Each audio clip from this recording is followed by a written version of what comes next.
Hi Paula, hi women of Philadelphia, it's Alina from Miami, Florida, and I am so excited about my entree today that I'm going to make for you guys. Linguini alla carbonara. I actually started making this dish about 13 years ago when I married my husband because this is absolute favorite. I know there's a bunch of versions of carbonara, but my version happens to have the Philadelphia cream cheese whipped. And this actually makes the carbonara so creamy that it's absolutely delicious. So I bet that after you taste my version of the carbonara, you're going to love it too.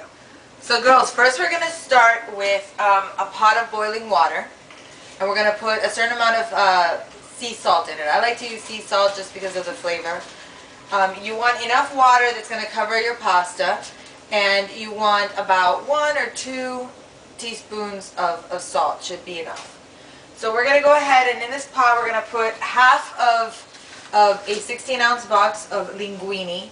My recipe actually calls for the full box, but since I have a small family, I'm really not going to do the whole box. So just, this is about 8 ounces of pasta. You're just going to go ahead and directly put it inside the pot. And you can pretty much eyeball this. Okay, so then we're going to go ahead and cook that pasta for about 8 to 10 minutes until it's al dente. And I'm a big timer girl, so I'm going to time mine. We're going to do 9 minutes just in case. And I chose linguini because it really is the perfect pasta for my family. It's not too skinny, it's not too fat, and everybody's happy. And then in this pot I have some bacon that I've been rendering. It's about also 8 ounces of bacon. I went ahead and I sliced it into little pieces and just pretty much cooked it. We're not going to add any oil at all to this dish because we're just going to go ahead and use all of the bacon grease. So right in this pot, which I have at medium heat, we're going to add our onions, which is about half an onion, half of a yellow onion, relatively large. And we're just going to cook the onion with the bacon and the bacon grease until it's translucent. So you're going to cook the onion for about another 3 to 4 minutes. And then after it's tender and see-through, kind of, it'll be like a translucent color, is when we're going to add our garlic. And I like to add my garlic after my onion, well after my onion, because if not it'll burn. So now that the onion has cooked down enough and it's translucent, you're going to get kind of like a color like this. This is when we're going to add our garlic. Now I sliced my garlic really, really thin, and then I just chopped it a little bit because I actually like to get pieces of garlic. I really, really do. And this is about 1 large or 2 small cloves. Okay, and you're just going to toss that a little bit. And if you could smell what I smell here, oh my God. Once that garlic hit, that's my favorite smell. So now that our garlic is cooked, we're going to go ahead and lower our heat to low, because we don't want to overcook anything. Okay, now that our pasta is done, we're just going to go ahead and drain all the water out.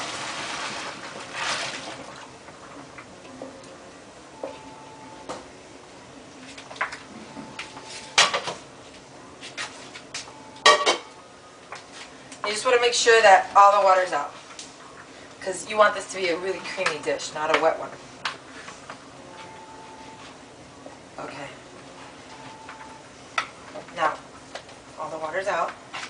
We're going to go ahead and add this to our mixture of bacon and onion and garlic that was absolutely delicious. And you just want to make sure that you coat everything. Okay, you really want to get that. You really want to get the pasta to taste like the bacon, to taste like the onion, the garlic, the whole mixture. So we have our temperature at low. Okay, go ahead and add our cream. I'm going to use, I poured myself half a cup. However, I'm going to start with 1/4 of a cup to make sure that I don't make it too soupy. I'm just going to pour that directly onto the pasta and mix it up. You really want to make sure that you coat everything correctly so that every single bite has a little bit of bacon, a little bit of onion, or a lot of bacon, a lot of onion. And now, for my favorite part, we're going to add our cream cheese. So I'm going to add 3 tablespoons of our whipped cream cheese. And the reason why I like the whipped cream cheese is because it's whipped.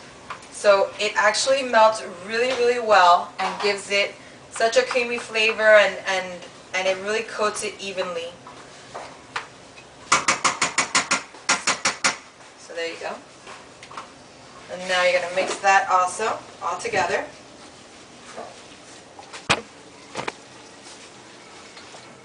Look at that.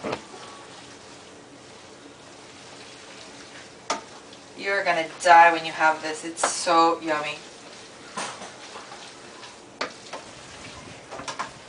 So now you see how it's really, really, really, really thick? So this is when I want to add a little bit more of my cream to kind of liquefy it just a little bit more.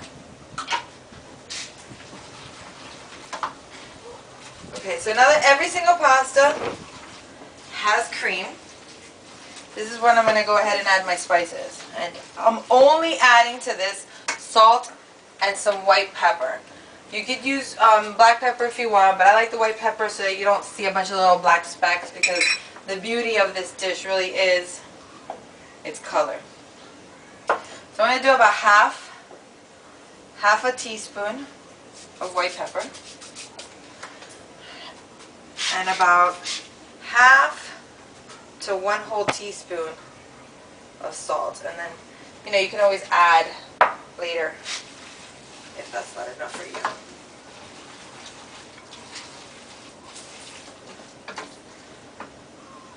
Okay, so at this point, oh, my spaghetti's moving everywhere. At this point, we're going to move it off the heat because we're going to go ahead and add 1 egg to it. We don't want to scramble the egg, so we want to make sure that it's not on the fire.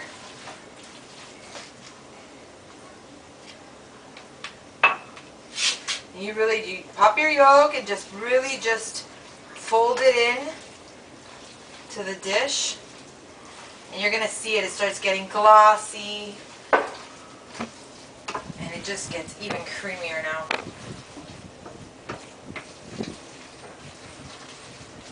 I guarantee you my husband's mouth is watering. I'm going to give it a quick taste just to make sure that it doesn't need any more salt.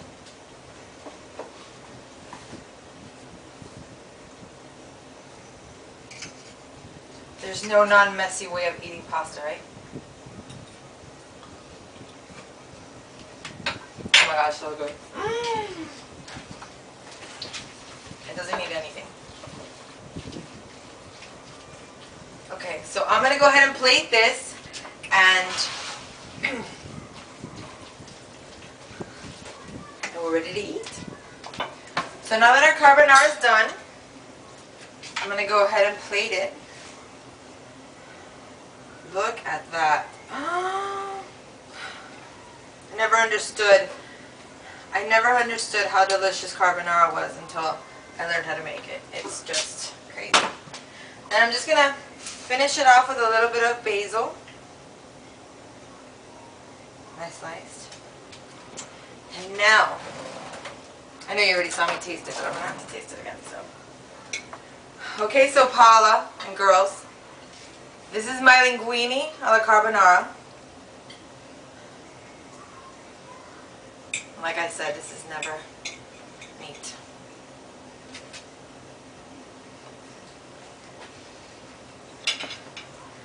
You taste the bacon, taste the onion, the garlic, the basil. You're going to love my dish. Thank you. Cheers.